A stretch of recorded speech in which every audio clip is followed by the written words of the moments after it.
Welcome to class and test. और class and test के class 4 के लिए यह चैप्टर है force, work and energy.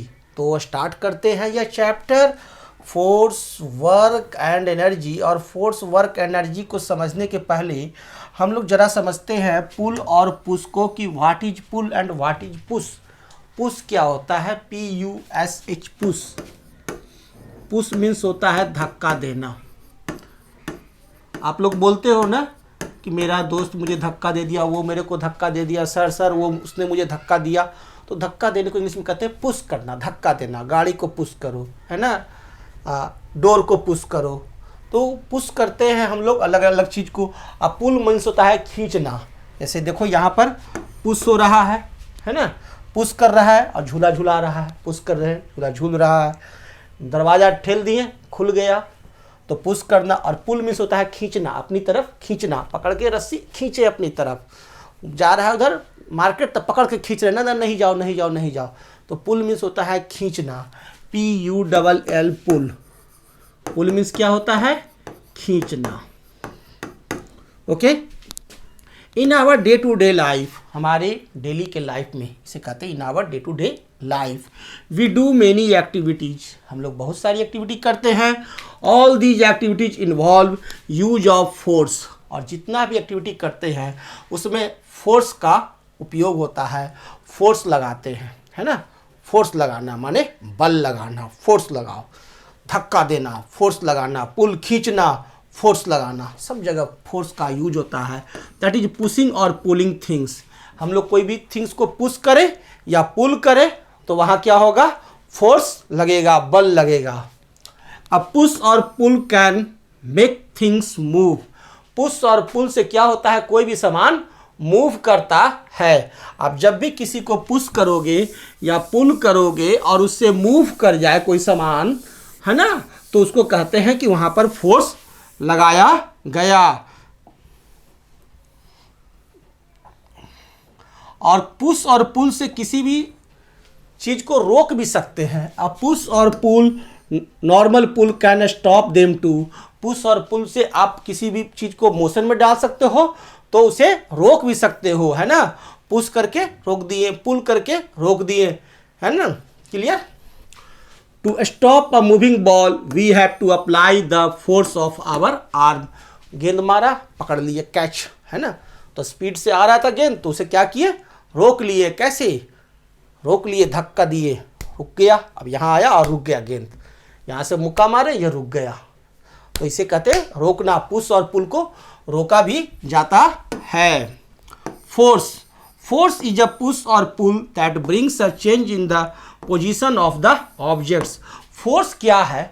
Force means होता है हिंदी क्या? बल। फोर्स क्या होता है? फोर्स इज अ पुश और पुल। फोर्स क्या है? धक्का है, नहीं तो खिंचाव है, जिससे कि कोई भी सबस्टांस जो होता है वह क्या होता है? अपना पोजीशन चेंज करता है। जो पोजीशन चेंज करता है वो किसके चलते करता है? फोर्स के चलते।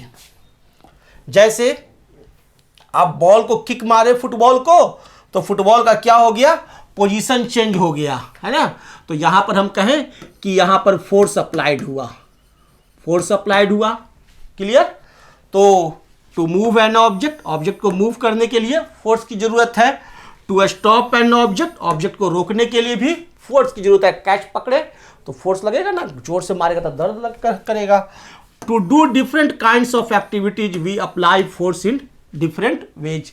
अलग अलग तरह की एक्टिविटी के लिए हम लोग अलग अलग तरह का फोर्स लगाते हैं।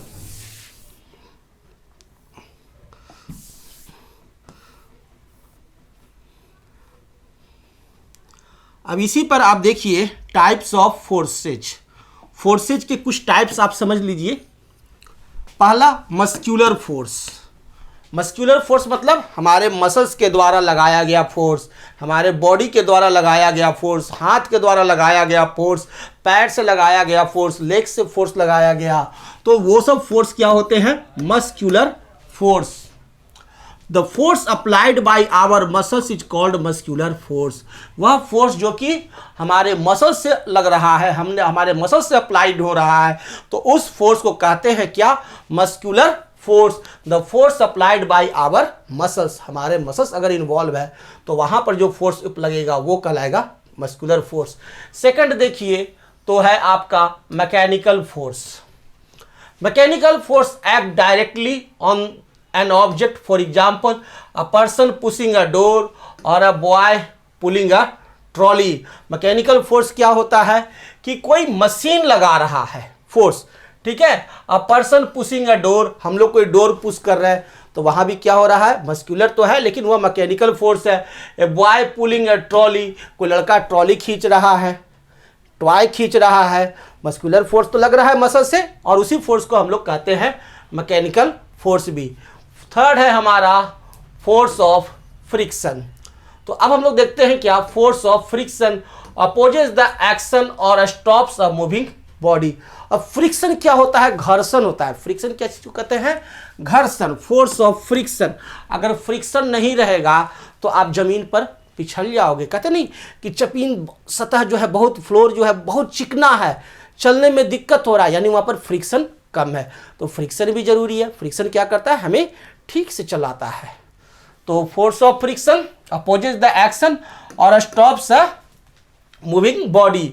When we want to slower bicycle quickly, we need to have a lot of friction between the brake blocks and the wheels that touch.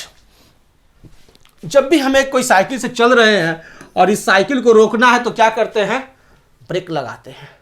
तो क्या होता है, फ्रिक्शन पैदा होता है और जिससे क्या होता है, साइकिल रुकता है। ग्रेविटेशनल फोर्स, अब एक ग्रेविटेशनल फोर्स भी होता है। यह ऐसा फोर्स है जो कि अर्थ लगाती है हम लोगों पर, जितना भी सब्सटेंस आप देख रहे हो सभी पर ग्रेविटेशनल फोर्स अप्लाइड है, जिससे कि पृथ्वी उसको अपनी तरफ खींचे हुए है। अगर ग्रेविटेशनल फोर्स नहीं रहेगा तो सब हवा में उड़ जाएगा, कोई नहीं रहेगा। The force through which each object is pulled towards the earth is called gravitational force. वह फोर्स जिससे कि कोई भी ऑब्जेक्ट जो है वो अर्थ की तरफ अट्रैक्ट है, अर्थ की तरफ खिंचाव पैदा किए हुए है, तो उस फोर्स को कहते हैं हम लोग क्या, gravitational force. The force through which each object is pulled towards the earth, वह फोर्स जिससे कि कोई भी ऑब्जेक्ट अर्थ की तरफ पुल्ड है, खिंचाव है, खींचा गया है, तो उस फोर्स को कहते हैं ग्रेविटेशनल फोर्स।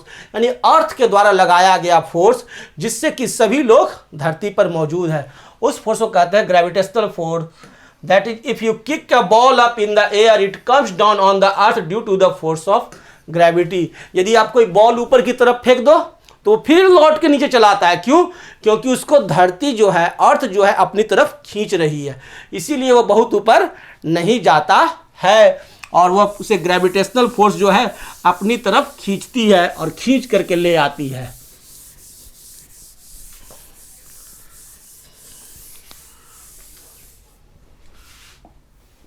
नेक्स्ट है हमारा वर्क।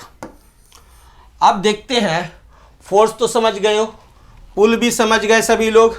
अब हम लोग देखेंगे वर्क। वर्क क्या होता है, तो we perform many activities during the day like watching television, tapping your foot on the ground etc. It can't be called as work. Do you know why? अब आप लोग मेरा क्लास सुन रहे हो ना, क्लास सुन रहे हो, हम क्लास करा रहे हैं, देख रहे हो, सुन रहे हो, समझ रहे हो, तो इसे वर्क नहीं कहते हैं। तो वर्क कहते किसे हैं, वर्क होता क्या है? यानी हम पढ़ रहे हैं तो कह रहे हैं कि वर्क नहीं हो रहा है, तो गजब बात है। याद कर रहे हैं कान से सुन सुन करके तो कहते हैं वर्क नहीं हो रहा है। देख रहे हैं, आपको समझ रहे हैं तो कहते हैं वर्क नहीं हो रहा है। तो वर्क होता क्या है? Work is done only when an object is moved by some distance. ध्यान दीजिए, वर्क का डिफिनीशन क्या है कि work is done only, work तभी होता है when an object is moved by some distance, जब ऑब्जेक्ट कुछ दूरी तय करे। जैसे इस पत्थर को फेंका गया तो ऊपर से नीचे इसने क्या किया, दूरी तय किया, ठीक है, डिस्टेंस ट्रेवल किया, तब यहां पर वर्क डन हो गया, है ना, यहां वर्क डन हो गया। तो वर्क डन में क्या होता है कि एक ऑब्जेक्ट को दूसरे ऑब्जेक्ट जगह तक, एक जगह से दूसरे जगह तक उसका यदि स्थान परिवर्तन हो रहा है तो वहां पर जिस फोर्स के द्वारा वह एक स्थान से दूसरे स्थान पर जा रहा है तो वहां पर उस फोर्स के द्वारा वर्क किया जा रहा है। Okay. Work done is equal to, simple term में कह सकते हैं, force into distance covered by the objects. यह फॉर्मूला आपको याद रखना है कि वर्क डन बराबर क्या होता है, force into distance covered by the object. हम फोर्स लगाए तो कितना दूरी गया, अगर गेंदा फेंके तो कितना दूर गया, तो वो वर्क डन कैसे निकलेगा, कितना फोर्स लगाएं, कितना कस के मारे और कितना दूरी तय किया गया, उसी से वर्क डन निकलता है।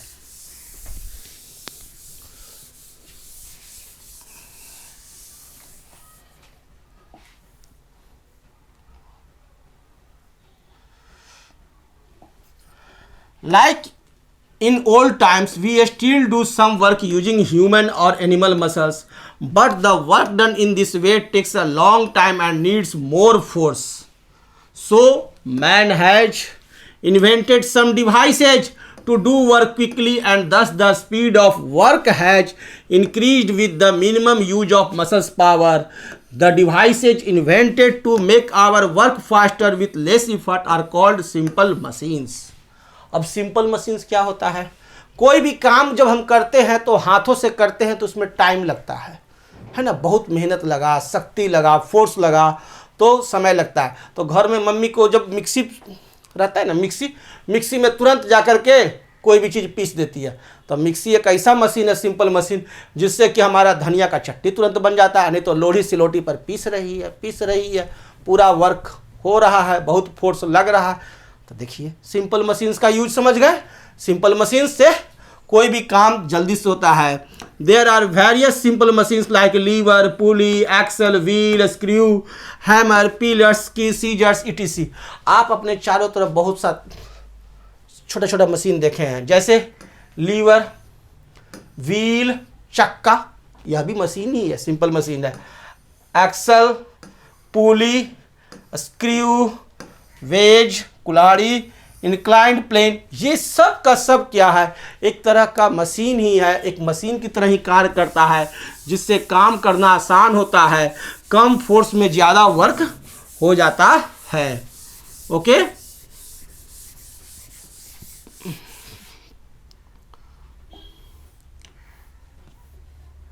नेक्स्ट टॉपिक है आपका एनर्जी। तो एनर्जी देखते हैं, what is energy. We do different kinds of work every day. हम लोग डेली बहुत सा तरह तरह का काम करते हैं, अलग अलग तरह का काम करते हैं। द एबिलिटी और capacity to do any work is called energy. वह एबिलिटी या कैपेसिटी जिससे कि हम लोग कोई वर्क करते हैं, उसे ही हम लोग कहते हैं क्या, एनर्जी। एनर्जी कहते हैं। Energy is of two types, ability या कैपेसिटी, किसके पास कितना कैपेसिटी है कोई काम करने का, उसको कहते हैं एनर्जी। जैसे कि तुमको कहें कि चलो 1 बाल्टी पानी यहाँ से वहाँ पहुँचा दो, तुम पहुँचा दिया तो तुमको है एबिलिटी कैपेसिटी। और तुम 10 बाल्टी पहुँचा दिया तो तुमको समझ लो कितना एबिलिटी। और कोई 5 बाल्टी पहुँचाया तो उसके पास उतने एनर्जी है ना।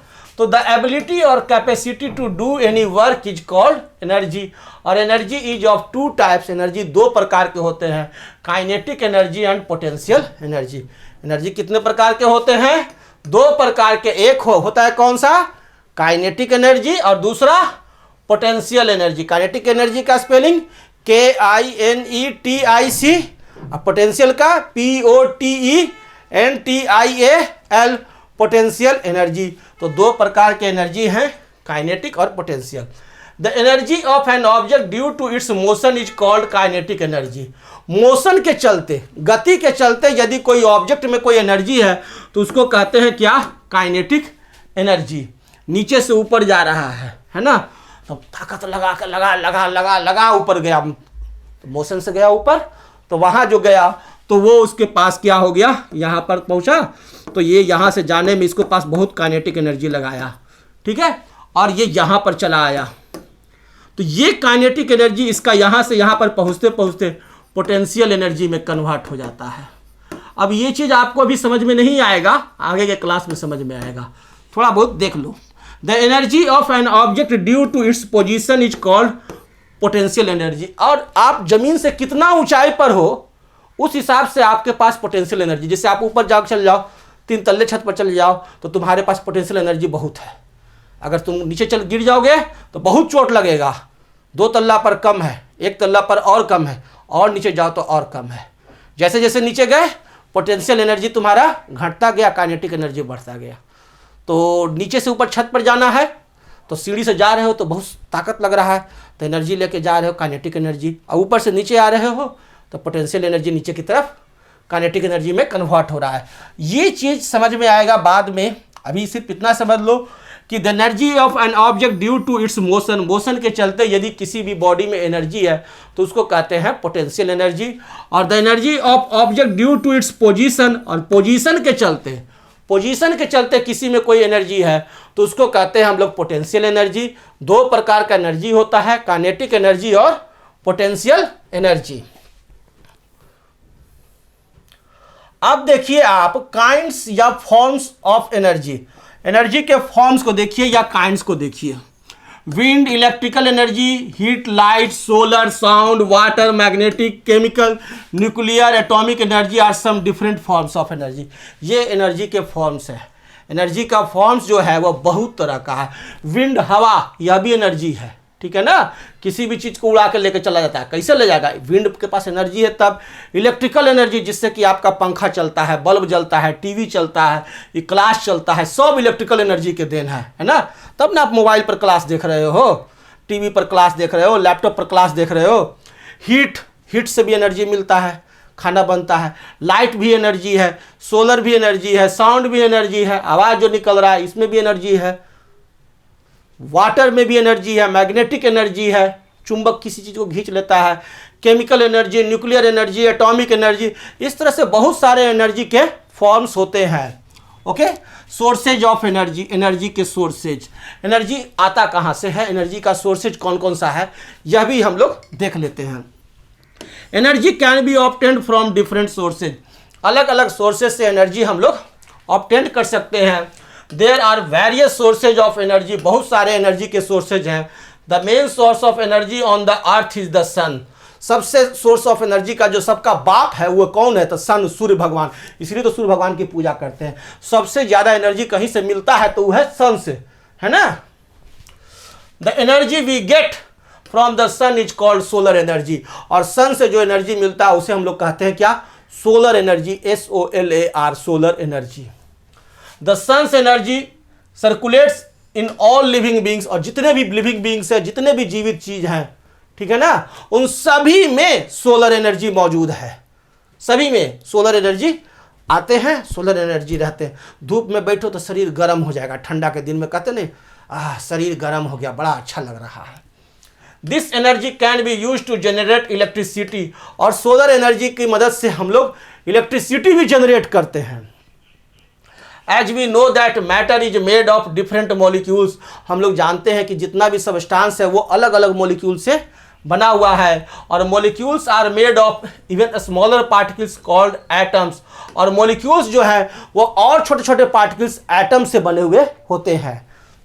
Atoms possess a large amount of energy, और प्रत्येक एटम्स के पास खुद का बहुत सा एनर्जी होता है। The energy stored in atoms is called atomic energy, और उस एटम में जो एनर्जी स्टोर है उसे कहते हैं हम लोग क्या, एटॉमिक एनर्जी, ठीक है। एटम के अंदर जो एनर्जी है उसे कहते हैं एटॉमिक एनर्जी।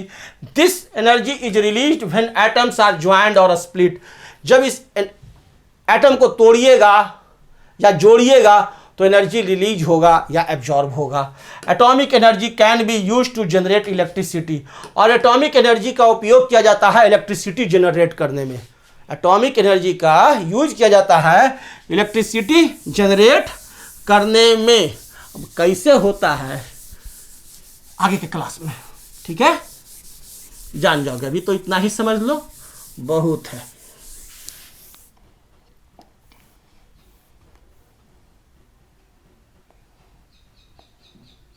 अब देखिए एटॉमिक एनर्जी भी जान गया, अब कुछ और एनर्जी जो है उसके बारे में भी जानो।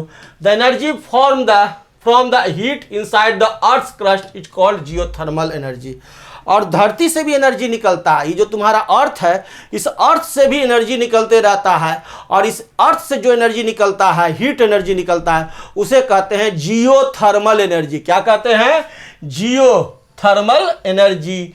जियो मोबाइल वाला जियो नहीं, GEOTHERMAL, geothermal energy. Geothermal energy कहां से आता है? हीट से। This energy comes out in the form of hot water springs और गीजर्स। तुम लोग सुना है ये तुम्हारा कहां? राजगीर में गरम झरना है।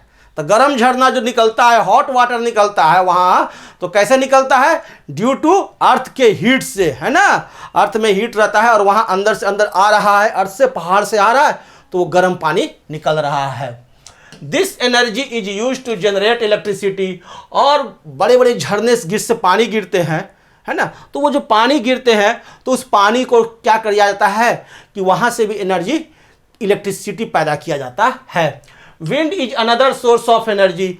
हवा भी एक एनर्जी का सोर्स है।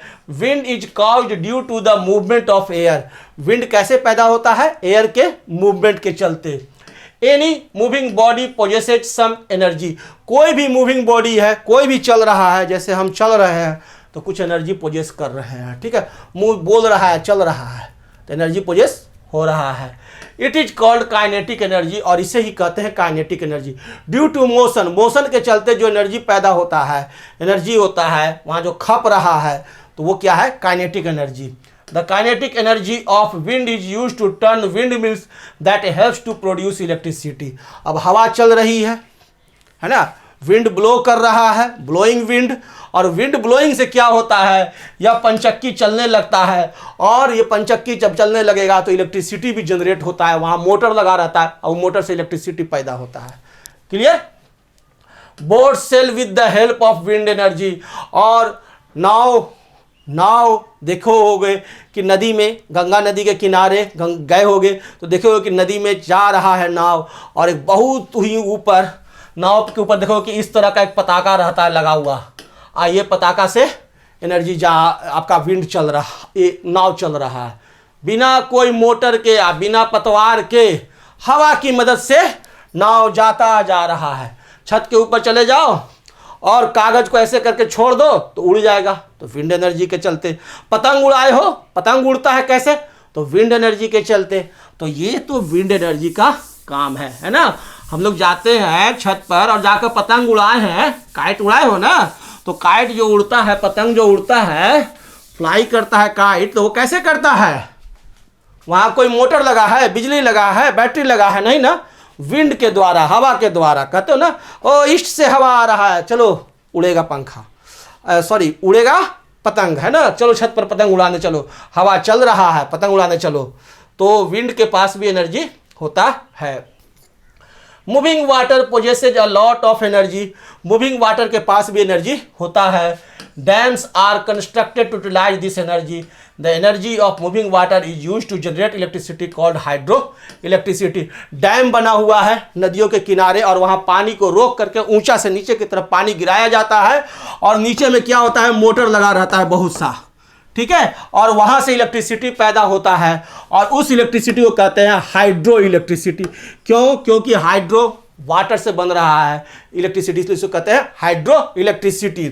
Transformation of energy. Energy can be change from one form to another. Energy को आप डिस्ट्रॉय नहीं कर सकते हो।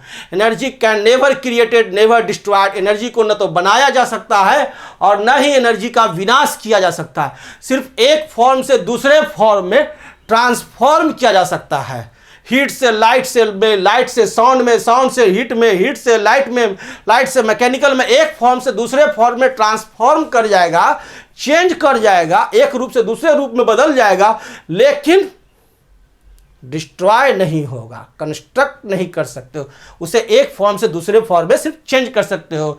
तो energy can be change from one form to another form. एक फॉर्म से दूसरे फॉर्म में एनर्जी चेंज होता है।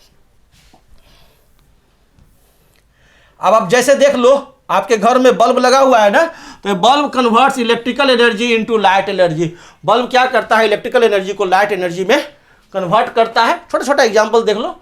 N electric heater converts electrical energy into heat energy.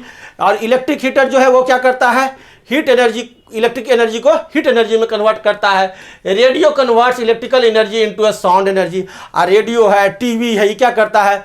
आपको इलेक्ट्रिक एनर्जी को साउंड एनर्जी में कन्वर्ट करता है, लाइट एनर्जी में कन्वर्ट करता है।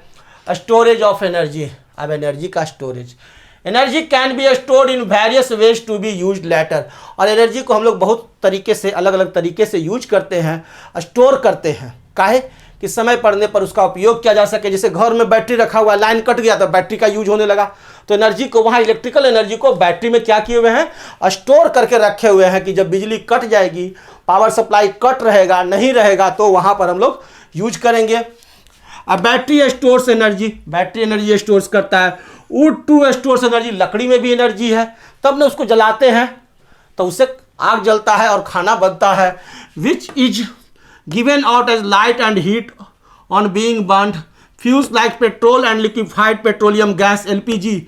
आपके घर में जो गैस का चूल्हा है जिसको कहते हैं लिक्विफाइड पेट्रोलियम गैस, उसमें भी एनर्जी स्टोर है, तब ना उससे भोजन बनता है। Our body too stores energy in the form of fat, और हमारे बॉडी में भी एनर्जी स्टोर रहते हैं कि जो समय पड़ने पर काम करते हैं, फैट के रूप में भी एनर्जी रहते हैं, और ज़रूरत पड़ने पर वो फैट डिकम्पोज होगा और बॉडी को एनर्जी देता है। तो बहुत सारे तरीके से हमारे शरीर में भी एनर्जी रहता है। तो ये चैप्टर खत्म हो गया, छोटा सा चैप्टर था, तुम लोग को इतना ही जानना है बाबू, आगे के क्लास में और भी बहुत सा चीज़ सीखोगे।